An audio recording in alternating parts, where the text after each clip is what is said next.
Hello and welcome to our Facebook Live where we'll be doing a Q&A and the Double City reading. I'm Alicia Radis here with my co-author Megan Linsky, who is at the YouTube channel Megan Linsky Author, and our narrator AJ Carter. AJ voices Charlie in the Prison for Supernatural Offenders series. We're currently live in the Arenda Academy Facebook group, and we'll be recording this to be posted in the group as well as on my YouTube channel at Alicia Radis Author. We'll be hanging out for the next hour or so to answer fan questions about all things Hidden Legends, and then AJ will be giving a live reading of an excerpt from our upcoming audiobook, The Double City. We'll be avoiding as many spoilers as we can, so let's dive in. Tori says, I've been reading Double City and all of my Charlie's chapters. I hear AJ's voice in my head. You should, because he's the perfect voice for Charlie. It's funny, too, because we met AJ, what was it, 2 or 3 months ago in April, so it's July now. We went to a book signing together, and I heard him behind me, and I was just like, Charlie? So it's kind of funny seeing him in person and then just hearing our character's voice. So I'm going to start with a question from Emily. This question is for Megan. She says, at what point in this universe did you ladies come up with the concept for the Prison for Supernatural Offenders? So we came up with the concept about halfway through Academy. So somewhere in between Water Legacy and Earth Legend is when we knew that we wanted to write a Descendants series. I think it was around that time that we decided to go in multiple directions as well with the University of Sorcery and the College of Witchcraft series.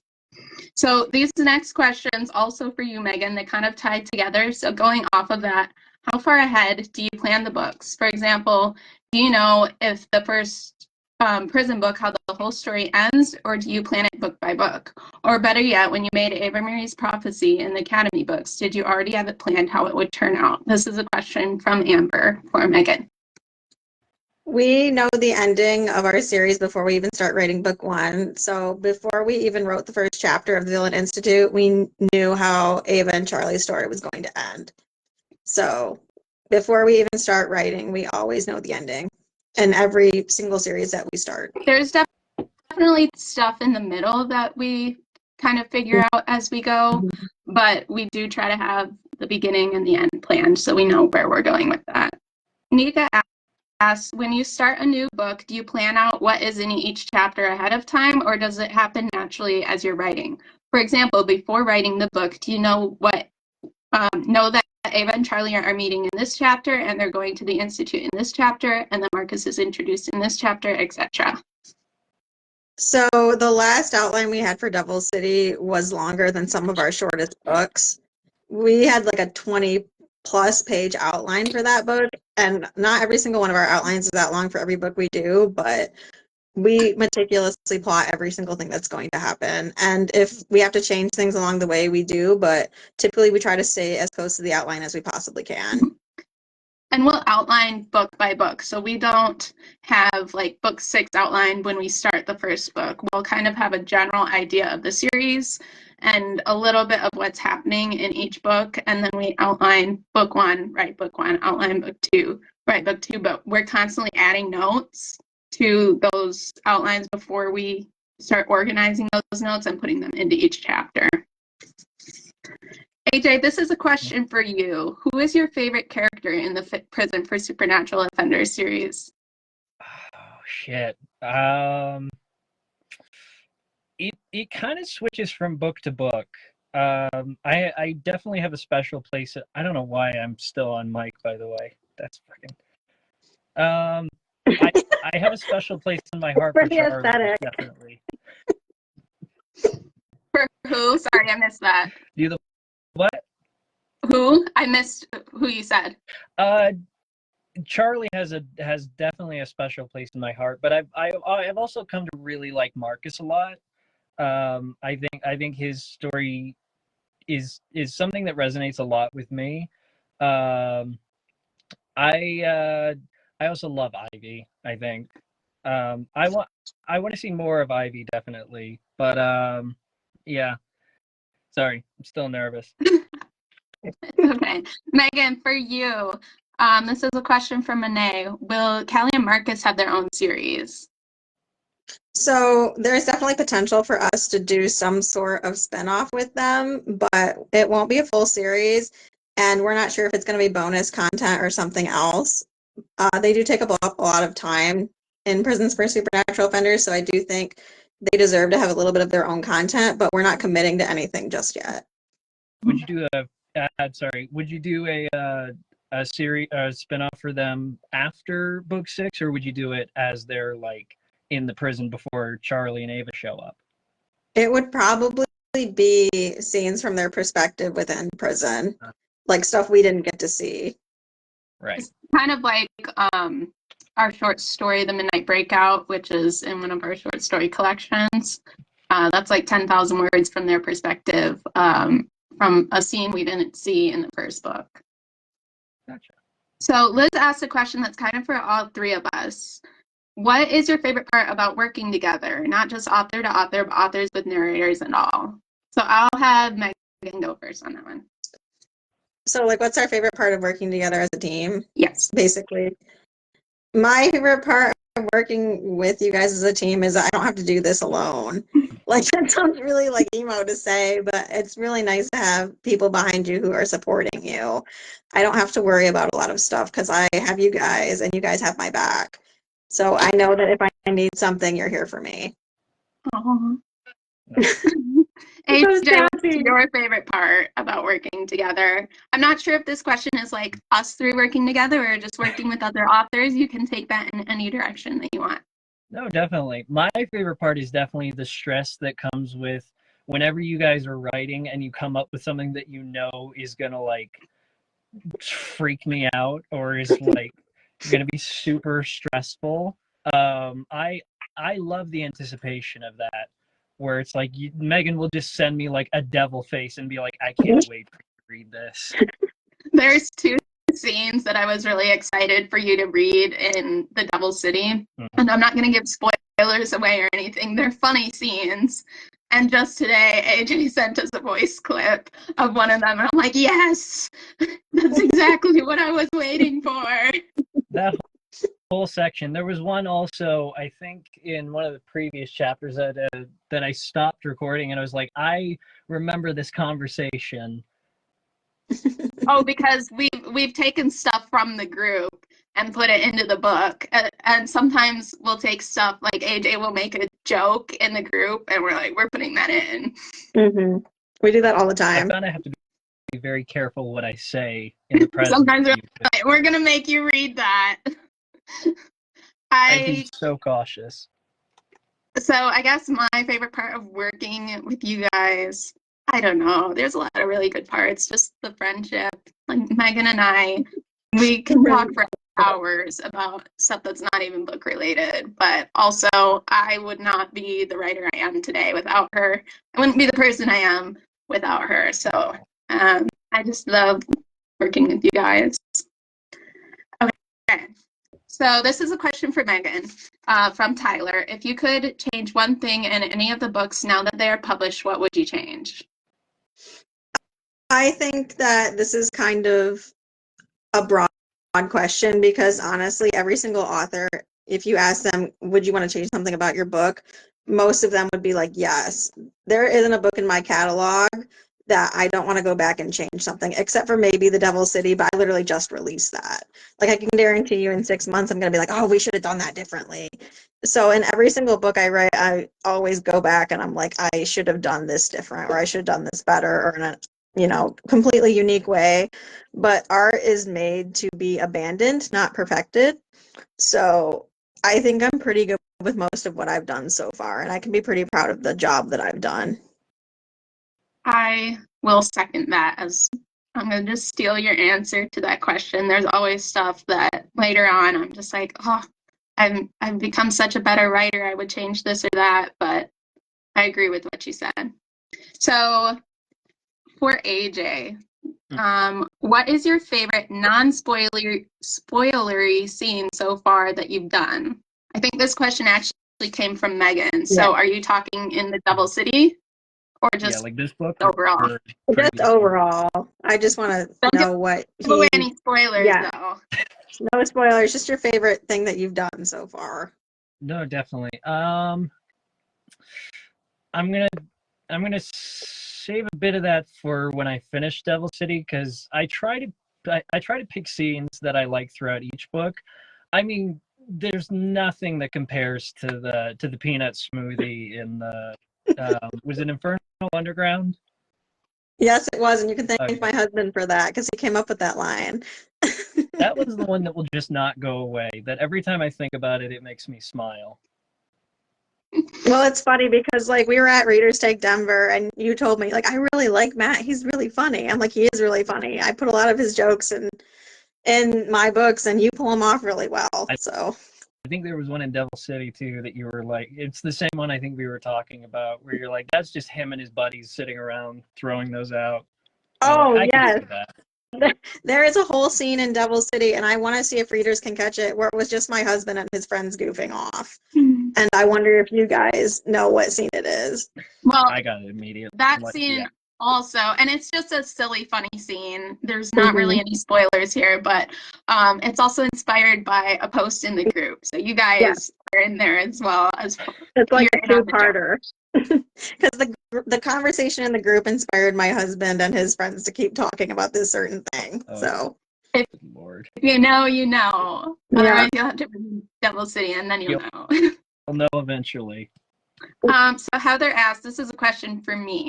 Does Onyx end up with someone eventually, or does she stay single? Onyx is a character in the College of Witchcraft series, and I don't really know yet. I am open to kind of anything with her, and I haven't quite figured it out yet. So we're gonna go in.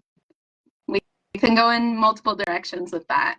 Okay, Megan, for you, Jason asks, without giving spoilers for those who haven't read University of Sorcery, is the Hidden King the true Hidden King, or will more information be revealed about that in future books? by the time you get to the end of the Fae Queen, you know who the Hidden King is. The Hidden King who is revealed is the Hidden King. For AJ, what made you audition for the Prison for Supernatural Offenders series? Sorry, what did that you cut out? Oh, what made you audition for Prison for Supernatural Offenders to become the narrator for Charlie? I always sort of feel bad answering this because it sounds worse than it was. It was a day where I had like 10 different auditions and I was kind of just doing them rapid fire. And then the Institute was like the last one on like a 9-block stretch of ones that I was doing. And I almost didn't do it, but then I was like, I might as well just knock it out. But then I started to read it, and I did it once, and then when I finished it, I kind of got that sort of like spidey sense in my head that I'm like, that I kind of get sometimes, where it's like, you should do that one over. So I redid it, and then I submitted it, and by some miracle of the cosmos, y'all for some reason decided to message me and be like, hey. So it was your intuition. Yeah. Your intuition told you to do it over. Yeah. And again, I don't want this to come off like too, I don't want anybody to take this the wrong way. It's one of those where it was sort of like, I lost my train of thought. I'm so sorry. It's okay. That's okay. I think it was fate. We can come back to that or keep going, but I think you're the perfect voice for Charlie, so I'm glad you decided to stick out to the 10th audition of the day. I'm so glad too. For AJ, another one. At what moment did this series become a passion project for you and not just another role? And that is a question from Megan, and I just want to say we know that how much AJ loves this series. And Megan was just curious, at what point in the series are you like, man, I'm so glad that I'm the voice of Charlie? It had to be maybe near the end of the first book. It was definitely the conversation between Charlie and Maddie at the end of book 1, where I was like, oh, this is a lot bigger than I anticipated. And I was just like, I'm hooked. Awesome. Not that the first book maybe that's what I was trying to say. It's not like the first book was like not grabbing me. It's just as I was reading it, I got more and more excited, like as I went along. You know, like it surprised me. All right, Megan, we have a lot of questions from Vanessa. So she asks, are there any TV series in the works? Has anyone approached you asking to create one? And are you open to that? We've always stated that we're open to film projects. We can't really say too much about that. We're not necessarily filming or making anything right now, but we're definitely not going to say no. So if something were to happen, you guys would know first. What are your plans for this series after all the books are finished? Do you have any ideas for spin-offs or a next series? And I see this question is being asked in the comments as well. So basically, are we going to be writing more after Prison for Supernatural Offenders? Are we going to vampires, mermaids, etc.? So Hidden Legends is going to continue through all the magical races. We're not going to tell you what race we're going to do next after Prison because it's a surprise, but I will say by the end of Devil City, you should be able to guess what series we're going to go to next. Question for AJ from Vanessa. When you start reading a book, is there a script that's separate from the actual book? I'm not altogether sure. I'm pretty sure it's the only thing I can say is that it does have to be reformatted, I think. But other than that, I don't think it's too different from the actual physical print. Yeah, I can say on my end, because I'm the one who formats and sends them to you guys, is I don't change anything for the audio. I just take out all the extra, like the bonus chapters or anything like that we put at the end, and then I put in the credits that need to be read. That's obviously not in the print book. Another one for AJ, when you get ready to read your next book in a series, you have to go back and listen to the previous book to remember your characters' voices. Like, how do you remember what each character sounds like? It sort of depends. Not so much for like the main four, like Charlie, Marcus, Callie, and Ava. I can pick up really quick because I do them so much. It's more of the secondary characters that if I haven't done their voice in like 2-3 books, I do have to sort of dig through the archives. But there are specific like sort of pull back the curtain a bit. There are like physical tics that I do sort of when I go back to a voice. Like, and I didn't really realize I was doing it until I got back into Devil City. When I do the voice for Ivy, I've noticed I kind of put my hands under my chin, sort of like this, and it just sort of brings that sassiness to That's the so character. cute. I love it. Like, you're really getting into character. Right? And I've done that before, but I didn't notice how much I do it until I got a little bit through Devil City, and why do I keep doing this anytime I do Ivy? And I'm like, oh, because it just puts me in that headspace of don't mess with me. We have a question in the comments that says, what has been your favorite book to write? Megan, you can go first. I'm going to say Devil City because it was a lot of fun. It was really, really tough finishing it up. Well, but it's our longest book ever, Yeah, and it's definitely longer than we thought it was going to be. Yeah, it was like a hard run that last month that we had to finish it up, but I think it's the best work we've ever done. Mhm. So I really, really like what we've done with it. That did haunt me the entire time y'all were like writing it, especially near the end. You were like, this is a monster. Are you ready for this? I'm like, good. I got this. We had to be like, make sure to block out your schedule for a couple weeks at least, because you're going to be narrating for a while with this one. Right.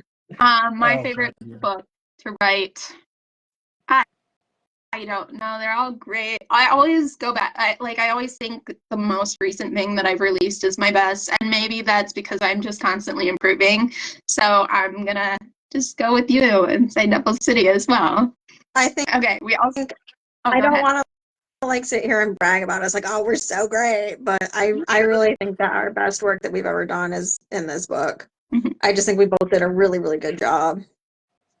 And we've also learned our strengths and weaknesses as co-writers. So there were times in this book where I'm like, Megan, you got to take this scene, even though in the outline, it's my scene to write because I write Charlie, and she just like, I don't know, just did it way better than I ever could. And I'm like, I'm glad I asked you to write that because you needed to. Emily also asked, how many hours will this book be? We don't know until the narrators are done recording it, but we're estimating over 30 hours.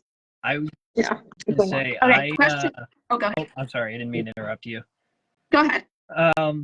I will say I finished recording chapter 11 today, and I have a master file that I keep. If it's any indication, I put in chapter 11 today, and I have a master file right now of about 8 to 9 hours. Yeah. Okay. So if that's any indication, like how long this thing is going to be. Jason asks, have you had to change anything last minute due to a new idea from the community or because you thought of something better? I don't know if we ever have, to be honest. I think we've pretty much stuck to the outline. The only time we haven't is when something's really not working. And Ava and Charlie will let us know if something's not working. Because, like, I know it. Because I'll be reading something and I'll be like, they're acting like complete jackasses. Like, they're being even more ridiculous than they usually are. This is not working. I think when we add stuff from the community, it's something we know pretty well in advance. Like all those jokes in some of our... I don't want to give too much away. Some of those jokes in the group, we know we're going to have to find somewhere to put this in, but it's usually a little bit in advance. Oh, okay. Always that jokes. The jokes always get in there. For all of us. How did the three of you all meet? I'm going to take it for me and Megan. So Megan and I met in 2016 at a book convention, and we were both alone at the convention. Somehow last minute, like we had never met before online or anything, and we had both decided last minute we're gonna drive 12 hours and because we're both 12 hours away from this convention in Nashville, we're gonna drive straight 12 hours, go to this convention alone, and we're both like, we could actually probably drive to each other's houses like in a shorter time span than that. Anyway, not part of the story, but so I get there, I know a couple people there from like online friendships, and I'm like following people around like a puppy dog, and I'm like, I don't know what to do, and I see this girl come up to an author's table I'm standing at, and I'm like, she looks like she's alone, and like first time in my life I'm bold, and I'm like, hey, do you want to walk around the convention together? And Megan, what did you do? I was like, who is this bitch? Like, I'm not even kidding. Like, and I'm glad you came up to me first because I was not going to come up to you. Like, I was like, oh, leave me alone. I don't want friends. Like, that's so funny because you're not that way now. But well, maybe with other people, not me. Other people, not with you. So we went and got lunch, and the rest is history. I hired her to be an editor for me maybe a year after that. Yeah. And then we just found that we worked really well together and decided to co-write in 2018. So that was 2 years after we met. You're always so worried about that lunch meeting that we had for the first time because you're like, did I offend you? Because I asked if you really needed to eat gluten-free. And then on my end, I'm like, oh my God, I probably scared her off because I gave her this rundown of all my medical conditions. That's like she probably thinks I'm a weirdo. Yeah, because Megan had ordered a gluten-free bun, and I'm like, are you actually allergic to that? And I'm just like, that was really rude. Like, why did I say that? I'm like, she's never going to talk to me again. No, I was just curious. Like, I wanted to learn more. Okay, so how did we meet AJ? Oh gosh, we literally just like, he auditioned for our book, and out of like 70 auditions, I think it was, we're like, he's the one. And we've been working with him a couple years, and then we met in person in April of this year, as I said before. So I've never been more nervous in my life. Well, it was funny because we met you at like the mac and cheese place, which is called I Love Mac and Cheese. Yeah. And now it's a little joke between the three of us. Oh, I love mac and cheese. I love mac and cheese. Whenever things get hectic. Okay, we have just a couple more questions. Whose idea was it to start writing this series? So I'm not sure if this is referring to prison or just Hidden Legends as like a whole. So I'll take Academy that's where we started. Academy of Magical Creatures. Megan and I started writing that in April of 2018, and it was both of our idea. So at that time I said we had kind of been working together where she had been my editor, and we just knew that we worked really well together. And we're like, hey, let's try this co-writer thing. And so we started kind of spitballing ideas. Well, we want to write Magic Academy. We want to write Elementals and Magical Creatures. And that's really where we started. And we kind of figured out the Fire Prophecy as we went. We didn't not have the kind of outline that we write now. And I think we said before it was right around book 3 of that. Actually, let me rewind for a second. We originally planned for this to just be like a trial thing to see if we liked co-writing, and we were going to write three books trilogy that was 50,000 words each, so a total of 150,000 words. And we finished the first book, and that alone was 150,000 words. And we're like, this is going to be a long series. So we planned it out to be 6 books for the series, and we just knew that we had something going. So it was around book 3 that we were like, we need to expand this world because there's a lot more here that we're building. At that time, I had already been working on an idea for a witchcraft series, and we're like, why don't we just bring the witches into this world? And so that birthed College of Witchcraft. And Megan, you want to talk about where you got your idea for university? And then you can go into the prison series as well. I just think I've always had a connection to Fae. Like, I've written other books about Fae before, and like I've written shifters before, so I think it was just natural for me to be like, I want to do this in this universe that we're creating. And then for prison, I can't tell you guys the full story of how I came up with that idea yet, but I'm very excited because very soon I will be able to tell that story, and it is really, really, really, really cool, and Alicia knows what I'm talking about. But yeah, I got the idea from prison for an event that kind of happened in my life, and it's kind of a cool thing. So when I'm ready to tell that, I will. And I actually just realized we mentioned the Fae in book 2 of the Academy of Magical Creatures series, so we must have known even earlier than I thought. Also, another fun fact is coming up with the name Hidden Legends. We're literally on the phone and we're like, well, if we're going to be expanding into a series, we need to come up with a name for the series. I'm like, yeah, something cool like Hidden Legends. And we never talked about another name. So it's always been Hidden Legends. We've never considered anything else for it. It was just, I don't know how we came up with that, but we did. All right. One more question, and then we will get into the reading of The Devil City. And this reading should not have any spoilers, so you're welcome to stay. And yeah. Okay. So sorry, I got distracted reading the comments. Jason asks, does it get confusing doing Hidden Legends crossovers? I think it absolutely does. I have to literally, for Devil City, or actually it was for the Warlock's Trial, because there's so much crossover. I counted like 18 character crossovers. I went and re-listened to the entire Hidden Legends series, like all 4 series, to make sure that everything was like lining up and all that. What do you think, Megan? Do you find it difficult to keep track of that? No, because everybody lives in my head and I know where they are at all times. I love that answer. Okay. Okay, our last question. How do you find narrators? Is there an interview process? Do you want to take that one, Megan? So we usually post auditions and then narrators audition for us, and we pick the best voice that we feel like fits the character.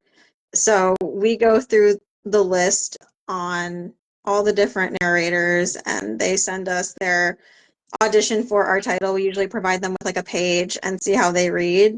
And from there on, we make the job offer, and the narrator has the decision to accept or deny the offer. Emily's like, Megan, you're a badass. My brain could never. I'm really good at like this story stuff. I'm shit at everything else.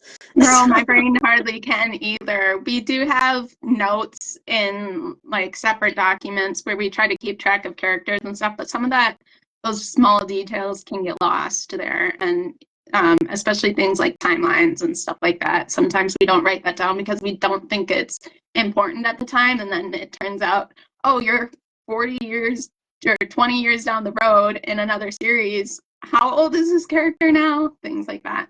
Mm-hmm. If it's not Was there one of those numbers, I can't do it. Oh, sorry, AJ, go ahead. Oh, no, you're sorry. Oh, you're good. I was just curious, has there been a time jump for a character that kind of surprised you where they ended up that you weren't initially planning on? Like from one book to like another series that they crossed over, you're like, oh, I didn't think he'd go here or they would end up here. I have one.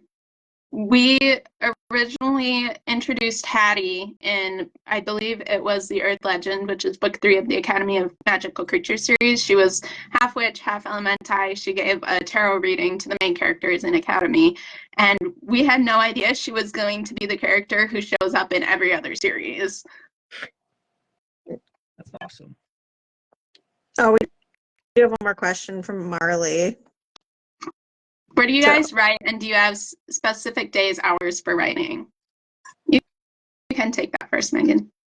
I write where I can. I have my own office, and I try to write there, but I'm also really good at writing in coffee shops and public places. That's kind of where I like to write and jam out. I used to have a very good schedule for my writing. When I lived in an apartment in the city, I was really dedicated and I was on time. And I had specific hours every day. Now it's much more difficult with the way my life is to have specific hours for writing. I get it done when I can get it done. I was writing Devil's City until like 1 a.m, multiple days. So I just write when I have the time to write now. I do have an office, and I do basically work a 40-hour week where I'm writing. So I think that we are ready to get into the Devil City reading. So AJ is going to do the first half of chapter 1 just as a little teaser and sample. And Megan and I will be quiet now so we can listen to Charlie. This is where my setup got mixed up. I'm just gonna put this here for appearances. Ooh, so fancy. Because usually I have this iPad just sitting where my phone currently is. But since we have to do this through mobile, I had to switch up really quick. Is my volume okay? Can you hear me? We can hear you fine. Okay. Chapter 1. Charlie. Freedom had never been a privilege afforded to a guy like me. All my life, I'd been scraping by with the bare minimum, taking only what I needed to get by. I'd been really fucking good at it too. But that life was over. Now, the entire world was mine for the taking. Anything I desired, I could have. And why not? I was a freaking demigod, and no one was going to stop me, not even the warden. We'd escaped his prison, and we were finally free. I held tight to my familiar scales as the wyvern flew high above the French Nature Reserve, where my friends and I had been hiding for the past 2 weeks since our escape from the Dark Institute. The wind whipped through my hair, and my air magic buzzed throughout my body in exhilaration. This was true freedom. There wasn't a soul around for miles, and I was completely surrounded by my elements. Earth and air magic pulsed through my veins, and the setting sun touched my skin. Hold on tight, Charlie, Oberei stated to our telekinetic bond. He should know me better by now. I spread my arms out wide and let out a gleeful laugh as air rushed by me. Oberei dove downward, and my stomach leapt into my throat. I practiced this one all day. I cried as I plummeted toward the ground. I relished in the high. I'd never felt anything quite like it. Oberei shifted his weight, and we leveled out over the treetops. He pumped his wings, pulling us higher into the air. I squeezed my legs against his form and held tight to the spines on his back. Oberei flipped through the air, and I laughed as my stomach flopped in my abdomen. Again! I shouted over the roar of the wind. As you wish, Oberei said. He was having just as much fun as I was. Oberei reared his head upward and tilted his wings. We flipped over backward, and I loosened my grip. I slipped off his back, and although my heart hammered as I fell through the air, I'd never been more at peace. I tumbled through the open air, my arms spread out wide as I took in the thrilling sensation. I couldn't see the incoming treetops, but I felt them with my magic. I intended to catch myself with my magic, but instead, a loud cry came from above me, and Oberei plucked me out of the sky with his talons. He tossed me upward, and I landed on his back again. I'd never gotten to be a kid, or felt that careless sense of freedom other children had growing up. For the first time, no one was going to hurt me for letting my guard down, so I was going to enjoy it as long as possible. I couldn't stop laughing as I clutched one of his spines and righted myself again. That was incredible! You were about to become shish kebabbed, Oberei said. Relax, I told him, patting his scales. I'm a big boy. I can catch myself. Playtime is over, Oberei said. We're supposed to be scouting. Well, what do you see? I asked. Oberei was our eyes up here in the sky, but I could sense supernaturals with my elf magic. I didn't feel a soul anywhere. Nothing but trees and mountains, Oberei said. No signs of life. Perfect, I replied. If I could live in the wilderness with my friends the rest of my life and no one bothered us, I'd be golden. We can't stay here forever, Oberei said, catching my thoughts. Eventually, we have to get back to fighting the war. Out here in the nature preserve, it was easy to forget the supernatural communities were bombing each other. It had only been 2 weeks since we escaped the warden, but already it felt like the man had only been a figment of my imagination, a specter I'd conjured up while being locked up in the Dark Institute for Supernatural Offenders. Of course, I knew he was still out there, but some days it was easy to forget a whole world existed outside of this little slice of heaven my friends and I had created. I spot a white wolf, Oberei reported. Let's see what she found, I said. Oberei swooped out of the sky and we landed in a small clearing. I beamed, still riding the high of the flight. I slid off his back and he transformed into a husky beside me. The white wolf approached. Did Oberei see anything? She asked. Nothing, I said. What's your report, Callie? My friend's heavy footsteps became light as she transformed back into her sorceress form. I didn't pick up anything for miles, not so much as a scent, so we're still safe, I stated. For now, Callie agreed as we started back toward our camp. But we're going to have to get moving soon, Charlie. Why? I asked. If the warden was able to find us, he would have by now. That's only because we have strong wards keeping him from tracking us, Callie said. But we can't survive out here without resources. Eventually, someone is going to notice us. We can't keep going into town. Our first night here, we portaled to the nearest town to steal food. Ava was feeling reckless and wanted to shoplift, and Marcus was too chicken to stay in the woods by himself. Callie and I were both strong illusionists, and our illusions were enough to give us shelter and clothing. But illusion food had no substance, and we'd starve without real food. My illusions were getting better. The clothes I created were solid, and they'd stayed that way forever, unlike Callie's illusions that vanished when she got too far away from them. I'd even learned how to apply color to my illusions, which was significant progress. But any food I tried to create had no nutrition. It really fucking sucked, because I was all too familiar with the ache of hunger, and it seemed like the one thing I couldn't provide my family with at will. My days of thieving and conning had come in handy, because at least if I couldn't conjure real food, I could steal it. And maybe that was the problem. I'd grown up fighting for scraps, and my relationship with food was far from the best. I never once believed that food could be permanent, and so it was impossible to create it. I knew how to get resources one way or another, but unlike before, I was no longer starving. I could take whatever I wanted, and not a damn soul on this earth was going to prevent me from doing that. I'd never had so much fun stealing things than when I did it with my friends. I used to be scared that I'd get caught, but now I was unstoppable. Ava didn't care one way or another if we stole shit or not, and I had to admit, her encouraging me to misbehave only made me want to commit more crimes. The Institute hadn't changed that part of me at all. If anything, it only made me a better thief, and my wife was more than willing to be my partner in crime. Up ahead, I heard a door shut, then the sound of my wife's wheelchair on a ramp as she came out of the cabin.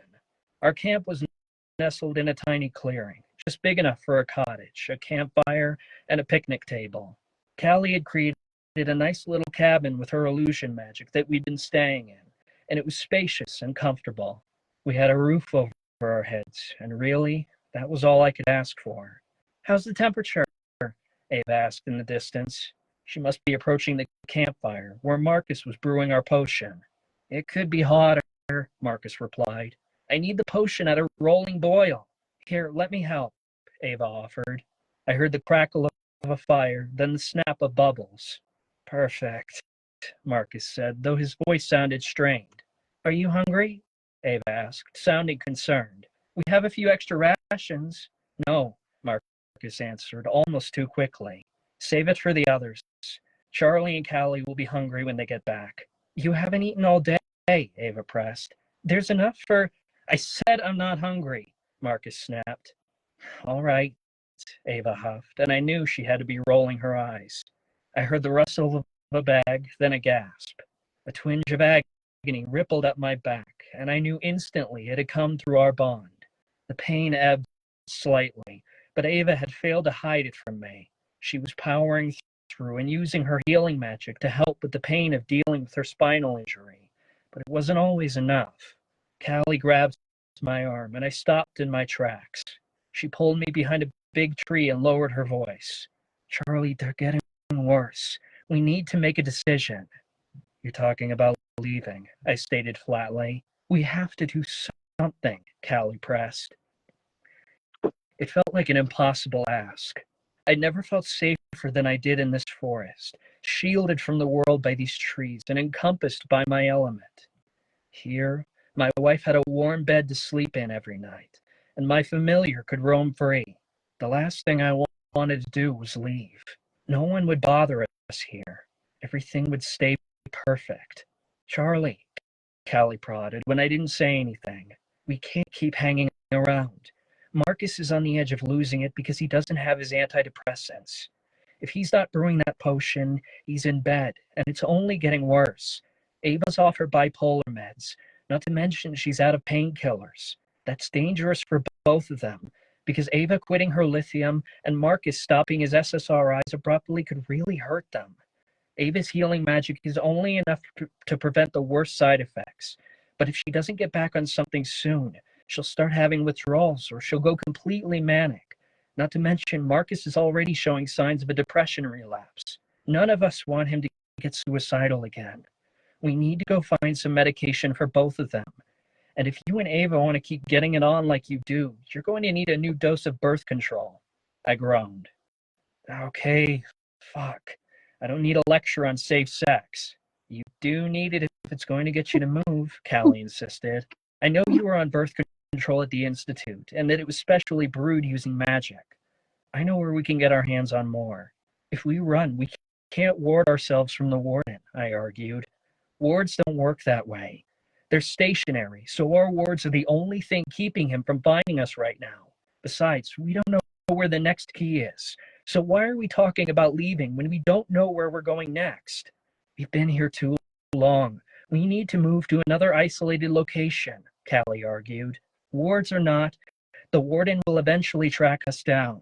Okay, so let's do that forever, so we can't be found, I said, completely serious. You can't keep living your life only looking ahead for the next couple of days. Why not? It's worked before. Look, you can sit around and convince yourself that running is the only way to survive. But we all know what will happen if we don't find those keys, Callie said. What happens when you die and you're trapped in the in-between forever, just like all the other souls, because you never opened the Elven Gate? We can't do nothing while the warden is taking over the world.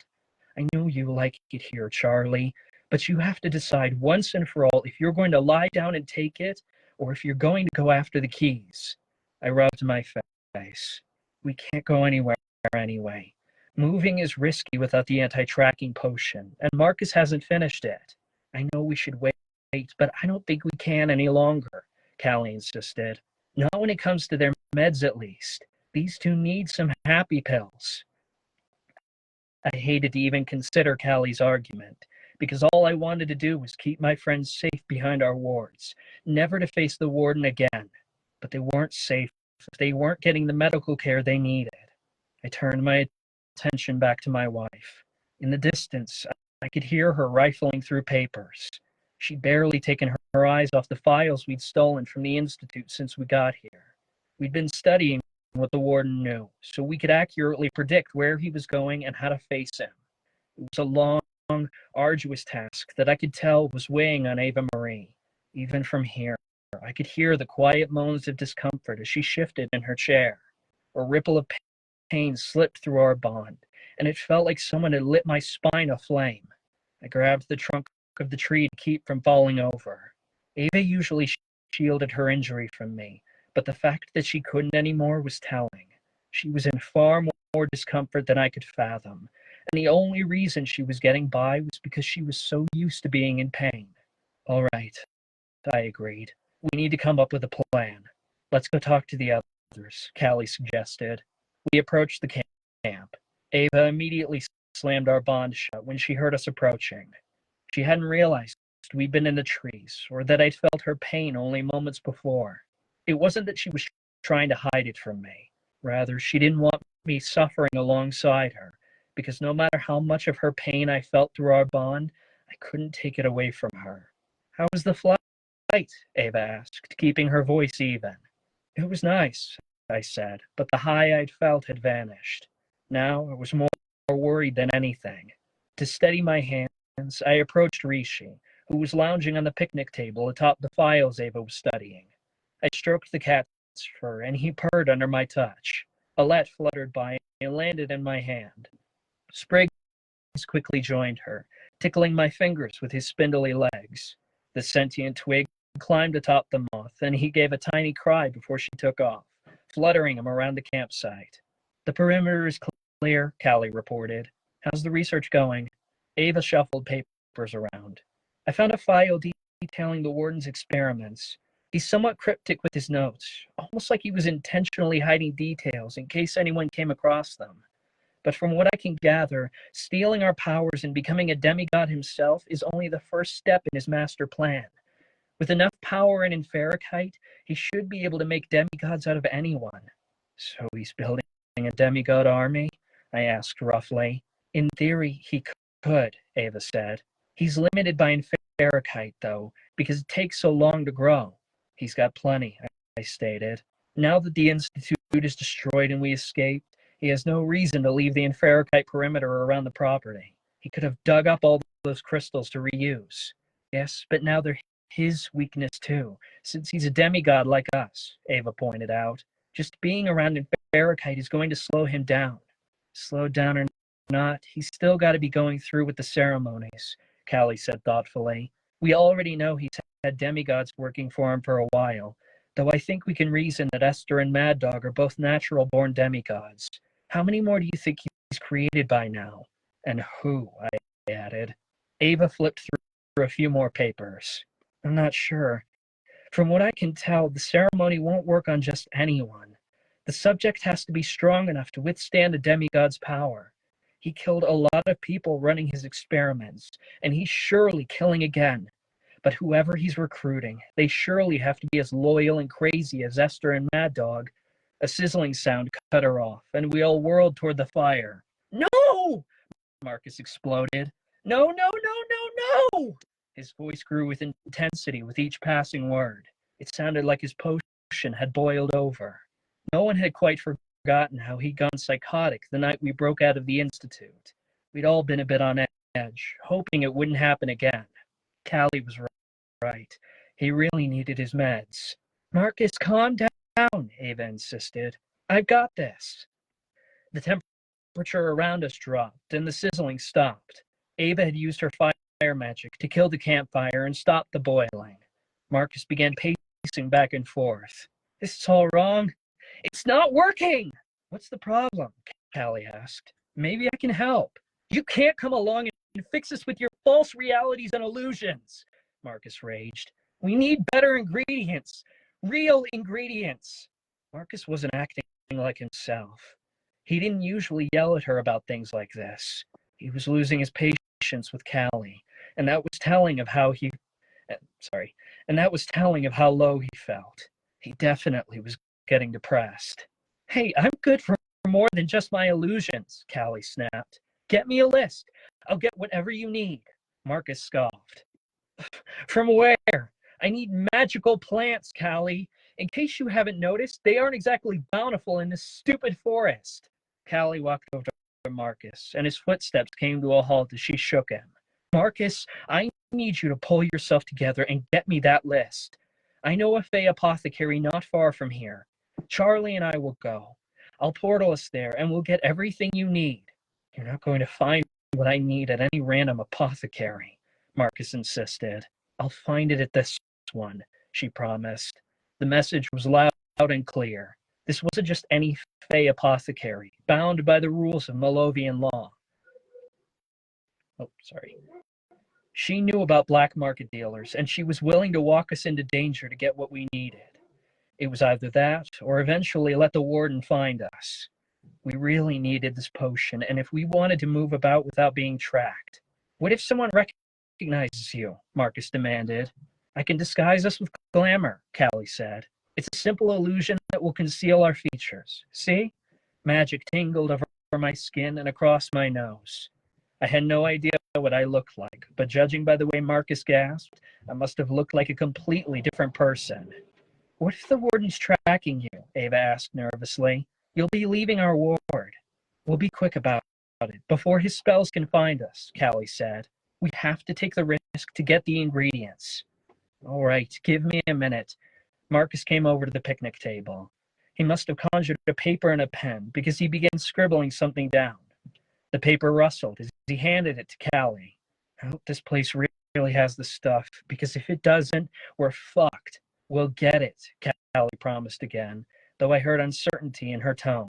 Charlie and Oberei are with me. Magic bloomed in front of us, and Callie took my hand and led me through the portal.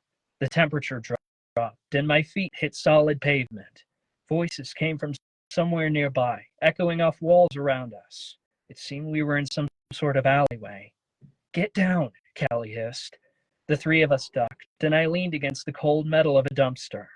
I knew that feeling all too well, after spending many nights on the streets. I missed the forest already. We're in the alleyway behind the pharmacy, Callie said. They're closed for the night, but there are cameras on both sides of the alley. I should be able to scramble the images with my magic. The pharmacy? I asked. I thought we were headed to a black market dealer. Two birds with one stone, Charlie, Callie said. The pharmacy is a front for the magical dealings that happen behind the counter.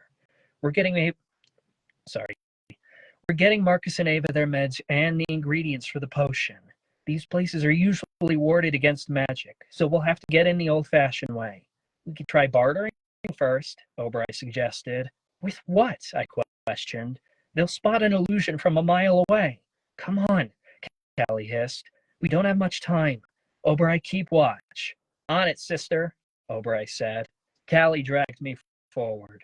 She pulled something out of her hair and shook out the strands, nearly smacking me in the face. Callie knelt beside the building, and the lock wiggled as she stuck her bobby pin inside it. Once I get this open, an alarm will go off, Callie said. We'll have to disable the alarm system immediately. I smirked. Working with Callie was better than any thief I'd teamed up with in the past. I'm guessing you know how to do that. You learn security systems really quickly when you're a vigilante assassin, Callie said proudly. The lock clicked, and the door swung open. We're in. We hurried inside, and Oberei slipped through the door behind us. A keypad beeped as Callie hacked it to disable the alarm system before it could notify the owners. Done, she announced. Come on, the pharmacy is this way. Callie led me down the hall, and the air expanded to a huge room, like the grocery stores back home. She picked another lock and disabled the alarm system again. I entered some sort of storage area. I reached out and felt shelves, all lined with bottles. You and Oberei find the meds, Callie said. I'll cover the apothecary and get the ingredients on Marcus's list, and get you your birth control. We'll meet back at the exit in 3 minutes. Got it, I agreed. Callie fled the room, and I heard her footsteps racing down the hall. Oberei was already sniffing around, searching the shelves for the medications we needed. In husky form, He was particularly sensitive to smell, and he didn't need to read the labels to know which meds Ava and Marcus usually took. Here's the lithium, Oberei said, nudging his nose at a bottle on the shelf. I felt for it and gathered several in my arms. He hurried down the aisle and found the antidepressants, along with painkillers. The bottles were big, at least a quart each. I wanted to take as many as possible so we didn't run out. Whatever we didn't need, I could sell for real cash, so I could make sure my family had whatever they needed. I'd given up drug dealing a long time ago, but I'd do it again if I had to. That should be it, Oberei said. Let's go. I left the storage room, but 2 bottles slipped out of my arms. I knelt to pick them up, but another one slipped. Screw this. I went to create a backpack so I could carry them that way. An alarm squealed overhead, and my heart lurched. Everything happened so fast I couldn't quite process it. The magic concealing my features disappeared. Oberei barked once. Then came the sound of her phoenix cry. Something's wrong! Oberei screamed in my mind. I felt her shift again, and fire blazed across the bond as she became a fire unicorn. Shelves knocked over as her form grew, and the smoothness of water magic filled the bond. Her horn poked me, and I jumped out of the way before I could be impaled by her narwhal horn. Oberei, what's happening? I screamed. I can't control it, she cried. The bond shifted again, becoming masculine.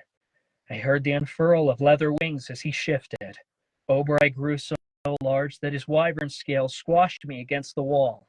The ceiling shook overhead, and dust rained down on me. Shelves crushed under his weight. Oberei barely fit inside the store. The alarm came to a sudden stop. Although the room had gone silent, I could still hear the heavy pulse of my panicked heartbeat in my ears. Oberei shifted again, shrinking to the size of a husky. What the hell happened? I demanded. Some sort of magic, Oberei said. Yeah, I figured that, I growled. I slung the backpack over my shoulder, the medications rattling around inside of it. Let's go, before it happens again. I started for the hall to find Callie, but the sound of a male voice stopped me. You're not going anywhere, he sneered. He spoke in a Malovian accent, so he had to be some kind of shifter. Hands in the air, or your girlfriend dies. Callie let out a pained cry, as if the shifter had her by the hair. I went to cast a battle spell, but Oberei barked. He's got a dagger to her neck! Charlie! Callie cried, causing me to hesitate. She knew all too well what I'd do to this guy if given the chance. If we kill him, we'll attract attention from the whole supernatural community. The clamor's gone, I seethed. Better to leave no witnesses. Kill me, and she dies with me, the shifter threatened. Callie could kill him in a heartbeat, but she was right. If we left a trail of bodies, other supernaturals would come after us. We had to get out of this clean, and without anyone on our tail. You think you could steal from me? The shifter said with a laugh. Some thieves you are, casting magic in my shop. My spells have revealed you for what you are. I realized that I'd fucked up. Callie said we couldn't cast magic to get through the wards. I didn't realize a simple illusion spell would set things off, as it wasn't an outright attack. I mentally kicked myself for the stupid decision. The spell had stripped us of our glamour and forced Oberei to reveal all 5 forms, all for a dumb backpack. I had to find a way to get through to this guy, because we weren't leaving here without our stuff. I didn't care if Callie thought we couldn't leave bodies behind.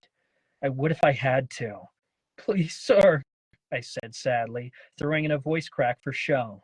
When you wanted to run a con, you had to play to what was important to the person you were trying to fool. Hopefully this guy had a shred of empathy. We don't mean anyone any harm. My wife is in a wheelchair and in a lot of pain. We have nothing left and we just want to help her. Don't you have a family? Wouldn't you do anything for them? He didn't seem to care. Instead, he scoffed and said, You think I'd believe a sob story like that? I should be turning you into the authorities right now. So why aren't you? Callie asked. Because I've seen what you can offer, he practically sang. I'm willing to forgive you for trespassing and sell you whatever you want in exchange for one of those wyvern scales. What do you want me to do? Just pluck one off his back? I sneered. If you don't want me turning you into the authorities, you will, he demanded. That's a ripoff, Callie spat. One wyvern scale is worth 1,000 times what we're here for. You destroyed my entire pharmacy, the shifter roared. I think it's a fair trade. Or I could just kill you and walk out of here, I said with a shrug. Screw conning the man. I was ready to get this over with. Kill me, and other Fae will be here in moments to hunt you down, the shifter said. Now that I stripped your glamour, I've got you on camera, and the recording has already been sent to an off-site server. Give me a wyvern scale, and I'll wipe any traces of you ever being here. Charlie, do it, Callie insisted. The last thing we wanted was to be followed. I gritted my teeth. I didn't like being pushed around by some sleazy black market dealer, but no one could find out where we were. It was the one weakness we had, and this guy knew how to play it. If it gets us out of here without a trace, I'll give him one of my scales, Obereye told me. Fine, I growled. I turned to Obereye, and he shifted. He didn't make the full shift, or he'd take up the whole room. It was just enough that I could feel his scales. I pinched a scale around his neck and ripped it out. Obereye winced. I held up the scale to show the shifter, but I didn't hand it over right away. Let my friend go. Give me the scale first, he demanded. I started, but Callie cut me off. Charlie, just give it to him so we can get out of here. I placed the scale in the shifter's outstretched hand. At the same time, I grabbed Callie and yanked her away from him. Now get out of here, he yelled.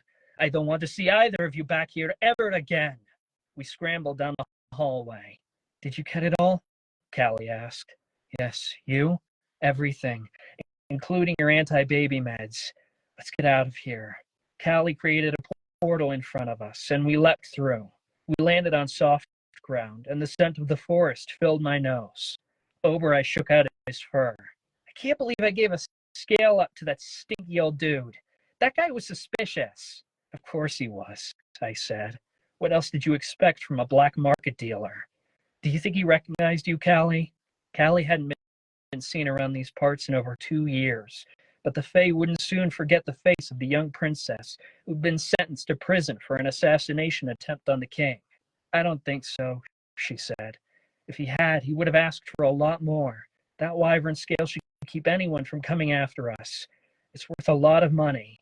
She seemed so certain, but I couldn't help but keep my attention on the forest, listening for footsteps or any other signs of life. I heard nothing. We returned to camp, and Marcus and Ava were gathered around the fire. The sun had set by now, and the air grew colder. Marcus scrambled to his feet when he heard us coming. How'd it go? We got it all, Callie said, dropping to her knees beside the fire. Vials rattled, and bags rustled as she laid the contents of her haul out in the dirt. How long will it take to brew the anti-tracking potion? Marcus mumbled under his breath as he looked everything over. It'll have to simmer overnight. We should be able to leave in the morning. Once we take the potion, the warden can't track us anywhere. Then let's pack up so we're ready to go as soon as possible, Callie said. We've got something else, too. I slipped the backpack off my shoulder and pulled the medicine out. Obereye sniffed the bottles, then took one in his mouth and walked over to Ava. Medication? Ava asked. You both needed it, I said, handing a bottle to Marcus. He hesitated, but took it anyway. Thanks. Ava didn't say much, but I felt her relief slip through our bond. She hadn't wanted to ask us to obtain her medication, but she was grateful it was there. At the very least, it would give her some relief from the pain, and we'd stolen enough meds to last quite a while. What happened to you out there? Ava asked, as we all sat around the fire. She must have noticed my agitation. We told them about our run-in with the black market dealer. Ava seemed nervous when we finished telling her what happened. Are you absolutely sure you weren't followed? She asked. Certain, I said. He got the better end of the deal, so he's not going to follow us. He sounds sketchy, no matter what you gave him, Ava replied. We portaled out of there, so I don't know how he'd find us, even if he wanted to, I said. We didn't leave a trail behind. Ava didn't say anything more, but I knew she was still concerned. She'd been paranoid since we left the institute. Worried the warden was going to find us sooner or later. Hell, let him. I'd kick his ass all over this forest. Marcus mixed his ingredients together, and the potion bubbled lightly. Finally, he said, "The potion should be done in a few hours. We should all get some sleep." We gathered our records spread over the picnic table, and Marcus subconjured them, along with the medication bottles. I helped David to bed, then gave Marcus her chair so he could keep it in his stash. That way we could leave it as soon as possible. I curled up at Ava's feet, but I sensed he wasn't sleeping. The hair on the back of my neck stood, and I paid close attention to the sounds of the forest, but I heard nothing except the wind rustling the trees. I tried to tell myself we were safe here. The warden couldn't track us behind our wards, and the guy at the pharmacy didn't know where we'd gone. Still, I couldn't shake the odd sensation crawling up my back as I climbed into bed beside my wife. I didn't bother changing into pajamas, because I wanted to be ready to get the hell out of here as soon as the potion was ready. I loved it here. I never wanted to leave, but now that we'd been spotted, I didn't think we could stay any longer. The Fey apothecary hadn't been far from here, and even if our cabin was secluded, they knew where to start looking. It was time to start moving and find the rest of the divinity keys before the warden did. I lay awake for a long time, unable to sleep, but eventually I drifted off. You did a really good job. I am genuinely curious, like when you're actually recording an audiobook, how often do you have to stop and like re-record a line? Because I heard you only stumbled like 3 times on that whole thing. Oh, like every second line, because when you have it in your head and you have a monitor back, you can hear a lot more than you normally would. Like every click, every sort of like stumble is like amplified. So when you're like recording through a system like this, it really sort of like you sort of tune into it a bit more. There, I don't have my headphones on, so I couldn't really hear where I messed up. I'm sure if I'd recorded that, I wouldn't be able to listen to it because I'd be clicking the entire way. But I feel good about that. I think it's really interesting. You do like facial expressions and you move your hands as you're narrating. And I've noticed when you're narrating Charlie, you just get super serious in your face, and then the villain comes on and you're like, you get like angry, and then like Ava talks and your face softens. It's just really interesting. Like one of my friends told me I do that when I write. Like I do that like too. Yeah, when you make facial expressions. So that's crazy. I didn't know that converted over narrating too. But well, if I can, go ahead. Like with Ivy. Sorry, I'm still in the headspace. Well, I want to ask you if I can you narrate up to come out wherever you are, and then the line after that to leave our readers with something. Oh God. Okay. Bang! I startled awake as the front door of the cabin burst open. I immediately reached over for my wife, and she grabbed onto me. I barked loudly, and my heart hammered. Ava's panic flooded through the bond. "Charlie, what?" A deafening noise came from above us, and dust rained down on our heads. Wind came rushing into the room as debris flew everywhere. It was like someone had ripped the roof of the cabin off. I threw myself over Ava to shield her, wondering what the hell had happened now. Come out, wherever you are!" A deep voice rang from outside. Yay! Oh, dude, you should see when I do Esther. I really fucking I'm scared to record myself doing any of her lines because I know I probably get fucking like crazy. I want to see your face when you like do Esther. Like, can you do Esther for us right now? Right. I was gonna say he should record it for us and then post it in the group or something. My eyes probably like pop out of my head just because I'm like, she's so fucking unhinged that it's just like. We have all kinds of comments coming in saying how much people enjoyed that and how talented you are, and we just love having you as the voice of Charlie. So, do you guys have anything else to add? Otherwise, we'll wrap this up. I just say, do you have any other questions? I wouldn't be where I am today in my career without you guys. So I just wanted to thank you so much. Oh, that's Because so kind of what sweet. we were saying earlier was around the time that I had the audition, it was the first year that I'd gone full time into voiceover. So the fact that I still get to come back and do this series that has been with me probably the longest has just been like such an important cornerstone for my career. And I thank you guys so much. Well, we love working with you. So I want to say thank you to everybody who has stuck with us for over an hour now. And for anybody who is watching the recording and who has stuck with us this long, thank you guys. We love you guys so much, and we couldn't write these books without you guys and all the inspiration you give us for the jokes in the group.